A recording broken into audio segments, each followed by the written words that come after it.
कुछ बातें मैं पाकिस्तानियों के गोशे गवार करना चाहती हूँ। जितनी भी सख्ती करवा लेंगे मेरे ख़ानदान के ऊपर, मेरी बेवा माँ के ऊपर, इस चेहरे पे खौफ आपको नज़र नहीं आएगा। अगली बात ये कह रहे हैं 26 लोगों को यूके से डिपोर्ट कर दिया। यूके में कोई ऐसा कानून नहीं है कि आप पुरअमन प्रोटेस्टर्स को जो है वो डिपोर्ट करें। ये झूठे बयानिए बनाते हैं। अगर इनके पास शवाहिद मौजूद हैं तो ये ज़रूर दिखाएं कि ये लोग जो हैं ये डिपोर्ट किए हैं और ये काजी फ़ाइज़ ईसा के प्रोटेस्ट की वजह से किए हैं। ये सारा झूठ है, झूठ का प्रोपोगंडा है।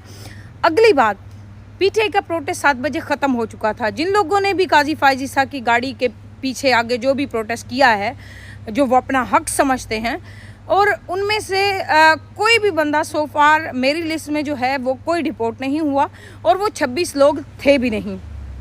अगली बात, लोगों को ये समझना होगा कि ये खौफ व हरास एक टाइम से फैला रहे हैं और आपने किसी भी खौफ के सामने जो है झुकना नहीं है।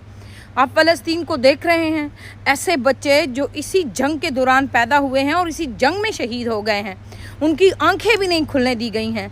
आज अगर किसी एमएनए की 100 साला माँ को मारा जाता है, मेरी बूढ़ी माँ को जो 60 साल से ज़ायद है उसको बेघर किया जाता है, तो आप अपनी माँओं के बेघर होने के या मार खाने के इंतज़ार में क्यों बैठे हुए हैं?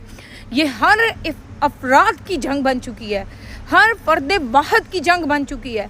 हर किसी को लड़ना होगा, गैरत का मुजाहरा करना होगा, डर के छुपना नहीं होगा। इंशाअल्लाह अज़ीज़ वो वक्त दूर नहीं है जब पाकिस्तान के अंदर रूल ऑफ लॉ होगा, कानून की हुक्मरानी होगी। जितनी भी कुर्बानियाँ देना पड़ी हम ज़रूर देंगे।